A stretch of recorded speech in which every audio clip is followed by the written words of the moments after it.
Frères et sœurs en Christ, bonjour, soyez les bienvenus sur notre chaîne qui est une chaîne de prédication et d'enseignement basée sur la parole de Dieu. Aujourd'hui, nous sommes dans notre section questions-réponses et la question du jour est pourquoi le peuple d'Israël a fait 400 ans d'esclavage en Égypte?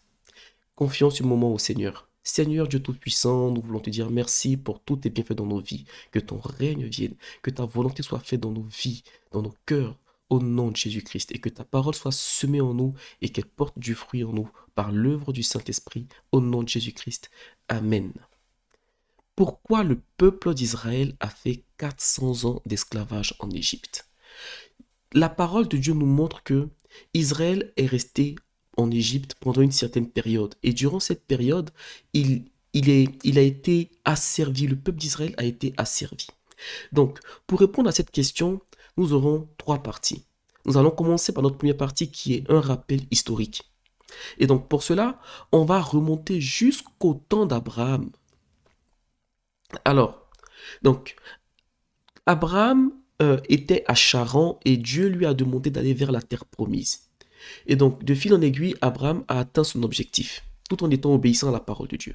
Abraham a eu deux enfants, Ismaël et Isaac. Donc, Ismaël est le premier fils qu'il a eu avec Agar. On ne va pas trop parler d'Ismaël, on va se focaliser sur Isaac. Ensuite, Isaac a eu deux garçons. Les garçons d'Isaac sont Jacob, Ésaü le premier et Jacob. Ésaü n'a pas marché dans les voies de l'Éternel, Dieu a marché avec Jacob. De fil en aiguille, Jacob, Dieu a changé son nom et il lui a dit, on t'appellera maintenant Israël. Donc, Jacob, qui est devenu Israël, avait 12 enfants, 12 garçons. Et le 11e garçon de Jacob, devenu Israël, s'appelle Joseph. Joseph, par un concours de circonstances et du fait de la jalousie de ses frères, a été vendu en tant qu'esclave en Égypte. Donc c'est là que l'un des enfants d'Israël se retrouve en Égypte en tant qu'esclave. Et donc Joseph étant attaché à Dieu, Dieu l'a élevé jusqu'à le mettre en tant que, entre guillemets, second ou premier ministre de l'Égypte. Et donc, en parallèle de ça, la famille de Joseph vivait en dehors de l'Égypte et était frappée dans un endroit où il y avait la famine. Ils étaient frappés par la famine. Donc, ils se sont retrouvés en Égypte et puis, bon, on connaît l'histoire de Joseph, ils ont rejoint l'Égypte. Lorsqu'ils ont rejoint l'Égypte, ils n'étaient pas esclaves en Égypte. Et donc, nous allons maintenant lire notre premier passage. Exode chapitre 1, versets 6 à 11. Il est écrit au verset 6, je lirai encore quelques passages clés. Au verset 6, il est écrit « Joseph mourut ainsi que ses frères et toute cette génération-là. » Au verset 8, il est écrit « Pardon. Il se leva sur l'Égypte un nouveau roi qui n'avait point connu Joseph. Il dit à son peuple, voilà les enfants d'Israël qui forment un peuple plus nombreux et plus puissant que nous. Allons, montrons-nous habiles à son égard, empêchons-le, empêchons qu'il ne s'accroisse et qu'il survienne, et que s'il survient une guerre, il ne se joigne à nos ennemis. » Donc je vais sauter plusieurs versets jusqu'à arriver au verset 11. Il est écrit, on l'établit sur lui, donc lui, ça fait référence aux enfants d'Israël, on établit sur les enfants d'Israël des chefs de corvée afin de l'accabler de travaux pénibles. Donc, Joseph est mort, une génération est venue, est arrivée, et un nouveau pharaon, un nouveau roi a pris le trône en Égypte. Il n'avait pas connu Joseph. Eh bien, ce roi-là, c'est à partir de lui que les Égyptiens ont commencé à asservir Israël. Et donc, on continue au verset 12. Il est écrit, mais plus on accablait le peuple d'Israël, et plus il multipliait et s'accroissait, et l'on prit en aversion les enfants d'Israël, alors les Égyptiens réduisirent les enfants d'Israël à une dure servitude. Voilà. Euh, Au verset, là, on va un peu plus loin dans le livre d'Exode, et on lit Exode chapitre 12, versets 40 et 41. Il est écrit, Le séjour des enfants d'Israël en Égypte fut de 430 ans. Au bout de 430 ans, le jour même, toutes les armées de l'Éternel sortirent du pays d'Égypte. Alors, là, j'ouvre une parenthèse. Il faut faire attention euh, parce que le séjour passé en Égypte est différent de la période d'esclavage. J'ai entendu quelqu'un dire un jour, Dieu avait dit qu'Israël allait faire 400 ans d'esclavage en Égypte et Israël a fait 430 ans d'esclavage en Égypte. Non. La Bible ne dit pas qu'Israël a fait 430 ans d'esclavage. La Bible dit qu'Israël a fait 430 ans de séjour. Et pendant leur séjour, il y a eu 400 ans d'esclavage. Parce que quand Israël était en Égypte du vivant de Joseph, Israël n'était pas esclave, mais Israël était en Égypte. Je ferme cette parenthèse. Alors, donc là, on voit que le peuple d'Israël se retrouve en esclavage en Égypte. Mais, frères et sœurs, être esclave dans une nation étrangère, ce n'est pas une bénédiction. Dieu avait pris Israël, il avait pris Abraham. C'est pour ça qu'on est remonté dans la généalogie jusqu'à Abraham. Eh bien, il y a une raison précise. Pourquoi est-ce que l'Éternel des armées permet que le peuple d'Israël fasse 400 ans d'esclavage dans la servitude? Des gens sont nés étant esclaves et ils sont morts étant esclaves. Et donc, ce n'est pas une bénédiction. Pourquoi l'Éternel a-t-il permis cela? Eh bien, cela fait suite à une désobéissance. Pour répondre à cette question, ça fait suite à une désobéissance de qui? On remonte encore jusqu'au patriarche Abraham. Alors, nous allons donc passer dans notre deuxième partie. La conséquence d'une désobéissance. Genèse chapitre 14, versets 17-18. Il est écrit, Abraham fut revenu vainqueur de Kedorlaomer et des rois qui étaient avec lui. Le roi de Sodome sortit à sa rencontre dans la vallée de Scavé, qui est la vallée du roi. Au verset 18, Melchisédek, roi de Salem, fit apporter du pain et du vin. Il était sacrificateur du Dieu très haut. Là, il faut comprendre un peu le contexte. Abraham a été éprouvé parce qu'il a traversé une période où il était en guerre contre certains rois. Dieu lui a donné la victoire. Et donc, lorsque Dieu lui a donné la victoire, l'Éternel a permis qu'une personne qu'on appelle Melchisédek vienne prendre la dîme de tout auprès d'Abraham. Mais cette personne-là a apporté du pain et du vin. Le pain et le vin sont le sacrifice de Christ. C'est pourquoi Jésus-Christ a dit, lors de la Sainte Seine, du repas de Pâques, il a dit à ses disciples, voici mon pain, voici ce pain, ceci est mon corps, voici ce vin, ceci est mon sang.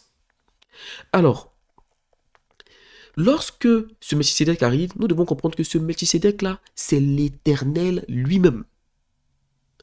Plus tard dans la Bible, on voit que la Bible nous dit que Melchisédek, il n'a ni commencement de jour, ni fin de vie. Tous les anges que Dieu a ont eu un commencement de jour. Tous.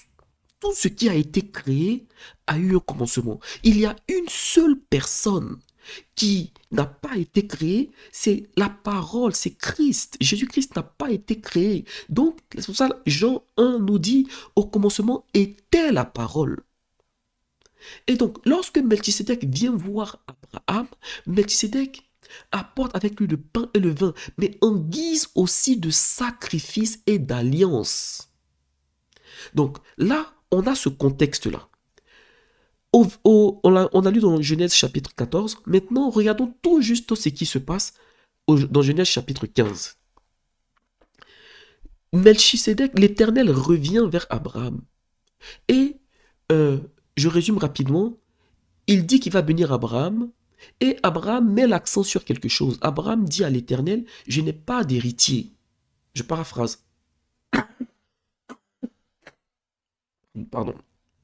Et donc Abraham met l'accent sur cela. Et Dieu lui dit que je vais te donner des héritiers, tu auras un héritage.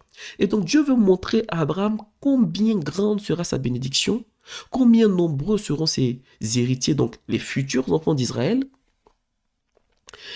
Dans Genèse chapitre 15, au verset 5, il est écrit: et après l'avoir conduit dehors, il dit, donc l'Éternel envoie Abraham dehors et il lui dit: regarde vers le ciel et compte les étoiles, si tu peux les compter. Et il lui dit: telle sera ta postérité. Donc Dieu fait une promesse à Abraham.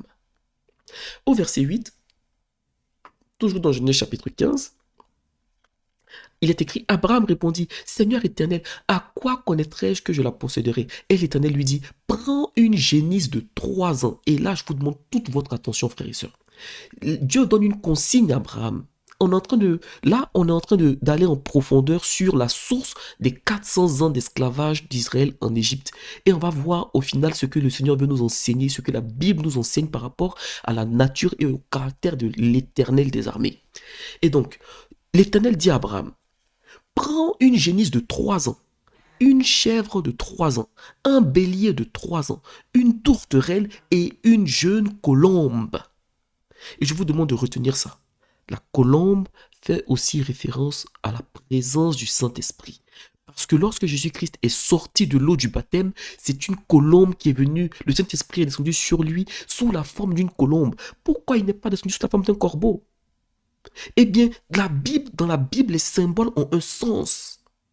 Et donc, Dieu lui dit de prendre une jeune colombe. Notre Dieu, il est omniscient, il connaît toutes choses. Au verset 10, il est écrit: Abraham prit tous ces animaux, les coupa par le milieu et mit chaque morceau l'un vis-à-vis de l'autre, mais il ne partagea point les oiseaux. C'est-à-dire que il n'a pas partagé la colombe et il n'a pas partagé non plus la tourterelle. Au verset 11, il est écrit: les oiseaux de proie s'abattirent sur les cadavres et Abraham les chassa. Frères et sœurs, imaginez un peu. Abraham, il a établi l'autel pour faire une offrande à l'Éternel. Et Abraham était conscient de cela, que lorsqu'on fait une offrande à l'Éternel, il faut couper les animaux, l'offrande doit être découpée en morceaux. Il faut découper l'offrande en morceaux. Donc Abraham a découpé les gros animaux, ou qui ont plus de taille, qui sont plus grands en taille, mais il n'a pas touché aux oiseaux. Peut-être parce qu'ils sont plus petits en taille. Mais quoi qu'il en soit, il n'a pas découpé les oiseaux en morceaux. Et ce qui se passe après, ce sont des oiseaux de proie qui sont venus se poser sur l'offrande qui était consacrée à l'Éternel. Et Abraham a dû les chasser. Ça, c'est déjà un mauvais signe. Ça, c'est déjà un mauvais signe. Les oiseaux de proie ne peuvent pas venir se poser sur une offrande destinée à l'Éternel.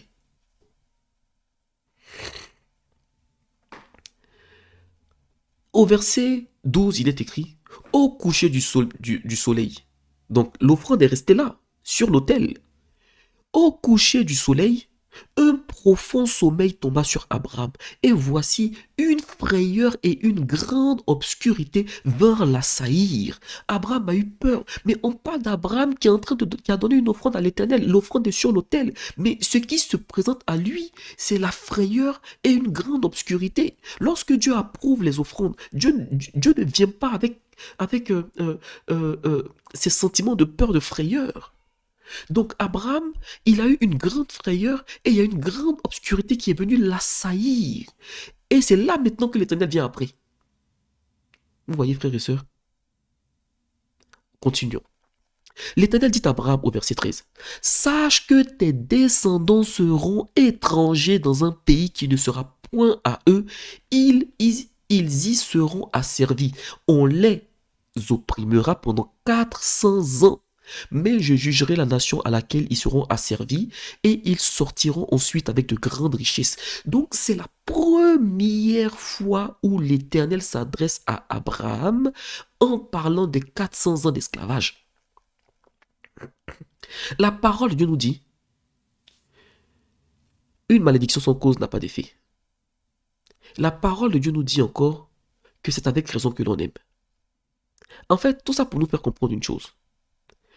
Les 400 ans d'esclavage, là, Dieu ne les a pas sortis comme ça, par plaisir.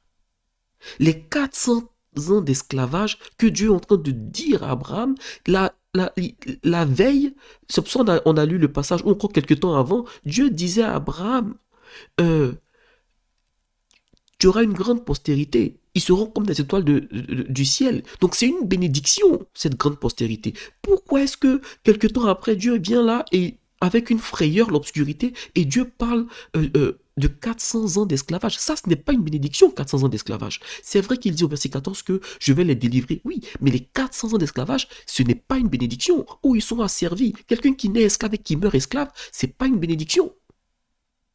Et donc, pourquoi est-ce que Dieu vient avec cette approche-là? Parce qu'en vérité, frères et sœurs, Dieu n'a pas apprécié le fait que Abraham ne partage pas les oiseaux. Et on va arriver progressivement et vous allez voir l'importance de l'obéissance lorsqu'on rentre dans le lieu très saint. En ce temps-là, il n'y avait pas de temple, il n'y avait pas de tabernacle.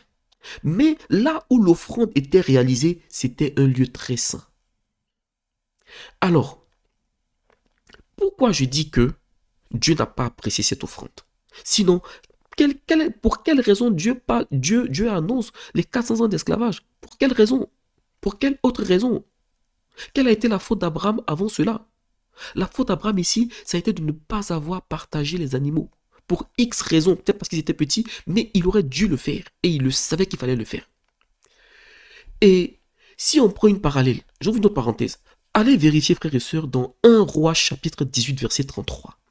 Dans ce passage-là, Élie se retrouve confronté au prophète de Baal. Et il y a un défi qui est lancé. Le défi est que ils vont poser des offrandes sur des autels et on verra quel autel va prendre feu. Si une autel prend feu, alors celui dont l'autel aura pris feu, il sera réellement le serviteur de l'Éternel, c'est lui qui aura l'Éternel avec lui. Eh bien, les prophètes de Baal, ils ont mis leurs offrandes n'ont pas pris feu. Mais quand vous lisez dans 1 Roi chapitre 18 verset 33, la Bible nous dit que Élie a coupé le taureau par morceaux. Et ces quelques versets après, on voit que l'Éternel est venu consumer tout le sacrifice. Même l'autel, il a tout consumé. Parce que le fait de consumer le sacrifice, ça montre que Dieu a approuvé le sacrifice. Maintenant, revenons sur Abraham. Abraham n'a pas découpé les oiseaux. Vous voyez, nous, souvent, on lit et on passe rapidement là-dessus. Mais maintenant, on est toujours dans Genèse chapitre 15, allons maintenant au verset 17. Il est écrit, donc Dieu a déjà dit à Abraham au verset 13-14 que ses enfants seront esclaves en Égypte, dans une nation, tout ça, qui seront opprimés pendant 400 ans. Très bien. Maintenant, allons au verset 17. Quand Dieu a fini de dire ça, il est écrit, quand le soleil fut couché. Depuis ce temps, l'offrande est toujours sur l'autel. L'offrande est toujours sur l'autel. Donc, quand le soleil fut couché, il y eut une obscurité profonde, encore une obscurité. Et regardez ce qui est écrit, frères et sœurs, à côté, tout juste après. Et voici, ce fut une fournaise fumante. Des flammes passèrent entre les animaux partagés. Dieu n'a consumé que les animaux qu'Abraham a découpés en morceaux. Dieu n'a pas touché à la colombe, il n'a pas touché à la tourterelle. Ça veut dire qu'il a rejeté ces sacrifices-là. Parce qu'Abraham aurait dû partager la tourterelle et la colombe. J'ai mis la parallèle avec Élie pour montrer que lorsque le feu vient consumer, ça montre que Dieu approuve. Ici, on voit que Dieu n'a consumé que les animaux qu'Abraham avait découpés. Et il n'a pas consumé les animaux qui n'avaient pas été partagés. Ni la colombe, ni la tourterelle. Maintenant, là, je vais vous partager une révélation. Frères et sœurs, nous devons faire très attention. Il y a des moments où on néglige certaines choses et on pense que bon, ça va, Dieu pardonne. Oui, le Dieu qu'on sert, il est unique. Il n'y a pas trois dieux, il y a un Dieu. Il y a un Dieu qu'on sert et il se présente à nous sous différentes formes. Par moments, il se présente à nous sous la forme du Père, pour faire une certaine œuvre, sous la forme du Fils, il est venu mourir à la croix pour nous sauver, mais sous la forme du Saint-Esprit, c'est la forme qui a, comment dire, qui a une particularité. Alors, on va lire, ça sera plus simple, on va lire dans Matthieu chapitre 12, versets 33, 31 et 32. Il est écrit, c'est pourquoi je vous le dis, tout péché, et là c'est Jésus qui parle, hein, c'est le Fils qui parle. Tout péché et tout blasphème sera pardonné aux hommes, mais le blasphème contre le Saint-Esprit, contre l'Esprit, ne sera point pardonné. Dieu est en train de dire que tout le mal que vous allez faire sur la terre, Dieu peut vous pardonner. Mais si vous touchez au Saint-Esprit, si vous touchez à la divinité, à Dieu, dans sa nature de Saint-Esprit, il ne vous sera point pardonné. Et même Marc chapitre 29 va encore plus loin. Il dit, quiconque blasphémera contre le Saint-Esprit n'obtiendra jamais le pardon. Il est coupable d'un péché éternel. Ça veut dire que blasphémer contre le Saint-Esprit, c'est pire que le fait qu'Adam et Ève ont mangé le fruit défendu. Parce que le fait qu'ils ont mangé le fruit défendu, ce n'était pas un péché éternel. C'est pourquoi Jésus-Christ est venu mourir pour nous. Mais celui qui blasphème contre le Saint-Esprit, la Bible nous dit qu'il est coupable d'un péché éternel. Ça veut dire qu'on ne peut plus rien faire pour lui. Alors, pourquoi la parole de Dieu nous dit que celui qui parle contre le Fils, il lui sera pardonné? Même si vous parlez contre le Père, il vous sera pardonné. Mais ne jouez pas avec le Saint-Esprit. Il a une telle sainteté, on l'appelle Saint-Esprit, c'est la nature sainte de Dieu, à un niveau où on ne blague pas avec. Eh bien, lorsqu'on rentre dans le lieu saint, dans le lieu très saint, c'est un peu l'image où Abraham a donné le sacrifice. Dans le lieu très saint, nous avons affaire à un niveau, voilà, c'est le mot que je cherchais, à un niveau de sainteté, où il y a certains écarts qui ne sont pas tolérés. Il y a certains écarts. Nous devons faire très attention à ça. Lorsque Dieu dit à Abraham de faire l'offrande, il doit découper tout ça. Tout ce qu'il y a sur l'offrande. Par moment, on peut raisonner et tout, et puis dire certaines choses. Oui, mais bon, là, la tourterelle, elle est petite, la colombe, elle est petite. Dieu ne regarde pas les choses comme nous les regardons. Dieu ne voit pas les choses comme nous. Nous sommes des êtres humains. Eh bien, la Bible nous dit que autant les cieux sont au-dessus de la terre, autant les pensées, les voies de l'Éternel sont au-dessus de celles des hommes. Il y a des moments où on va négliger certaines choses qui sont hyper importantes pour Dieu. Alors, regardez, frères et sœurs, lorsque Dieu a créé le paradis, le royaume des cieux, il est avec ses anges. Quand Lucifer et les anges déchus se sont rebellés contre Dieu, Dieu les a écartés. La Bible nous dit que Dieu a créé l'enfer pour les anges déchus. Ce n'était pas pour les hommes au début. Il a créé l'enfer, la géhenne, pour les anges déchus. Donc c'est pour les jeter dans cette géhenne-là le moment venu. Eh bien, quand Adam et Ève ont mangé le fruit défendu, frères et sœurs, c'est un fruit. C'est un fruit. Pour nous, on se dit que, oui, mais bon, c'est juste un fruit qu'ils ont mangé. Quelqu'un a dit ça un jour. Quelqu'un m'a dit, mais tu penses vraiment que Dieu a puni toute l'humanité à cause d'un fruit qui a été... Oui, parce que nous, on voit ça comme un fruit. Mais derrière ce fruit-là, Adam et Ève ont condamné des milliards d'hommes. Mais que Jésus-Christ est venu aussi délivrer et à qui il a proposé son salut. Nous sommes libres de choisir. Mais ce qui semble être un simple fruit que Dieu a dit non, il ne fallait pas manger, nous ne maîtrisons pas encore les conséquences spirituelles. Bon, si Adam et Ève n'avaient pas péché, n'avaient pas mangé le fruit défendu, quel aurait été l'état de la terre aujourd'hui? Il y a un plan de Dieu qui a été, entre guillemets, détourné par le péché. Dieu est le créateur. Il a passé 6 jours. C'est pas des jours comme nous les voyons. Ça a pris du temps. Donc, souvent, certaines choses, nous les négligeons. Comme Abraham ici a peut-être négligé de couper en morceaux les oiseaux, mais Dieu n'a pas accepté cette offrande. Dans son amour encore, il a consumé ce qui a été découpé. Eh bien, frères et sœurs, ce passage nous montre aussi la sainteté de Dieu. La sainteté de Dieu. Nous allons terminer là-dessus, sur cette troisième partie. Nous devons comprendre la sainteté de Dieu. Et dans la Bible, il y a une chose qui image bien la sainteté de Dieu, c'est le tabernacle. Parce que le tabernacle a existé avant le temple. Le temple, c'est une image, c'est une représentation du tabernacle qui a été construit par Salomon. Il y a eu le premier temple, après il y a eu le deuxième temple qui a été détruit.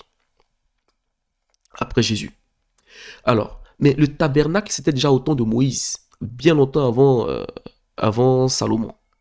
Et donc, Dans le tabernacle, il y avait 3 niveaux. Il y avait le parvis, le lieu saint et le lieu très saint. Alors, c'est dans le lieu très saint qu'on faisait le sacrifice. Pas dans le parvis, pas dans le lieu saint. Et donc, lisons dans Hébreux chapitre 9, versets 6 à 7. Il est écrit: Or, ces choses étant ainsi disposées, donc disposées de telle façon où on a le lieu saint et un peu plus loin dans le lieu saint, on a le lieu très saint. Donc il est écrit: Or, ces choses étant ainsi disposées, les sacrificateurs qui font le service entrent en tout temps dans la première partie du tabernacle, c'est-à-dire le lieu saint. Et dans la seconde partie, le souverain sacrificateur seul entre une fois par an, non sans y apporter du sang qu'il offre pour lui-même et pour les péchés du peuple. Vous voyez, ce passage nous montre que dans ces niveaux de parvis, lieu saint, lieu très saint, quand on rentre dans le lieu très saint, on ne rentre pas tous les jours comme on rentre dans le lieu saint. C'est-à-dire que c'est un niveau de sanctification. Et on n'y rentre pas sans y apporter du sang. Le sang qui fait référence au sacrifice de l'agneau. Et ce passage nous montre aussi que plus nous grandissons dans la sanctification et plus nous nous rapprochons du lieu très saint. C'est vrai, lorsque Jésus-Christ est mort à la croix, la Bible nous dit que le voile a été déchiré. Oui, le voile a été déchiré du haut vers le bas pour nous montrer que nous pouvons tous y accéder. Et on n'a pas besoin d'être sacrificateur principal sacrificateur pour y accéder.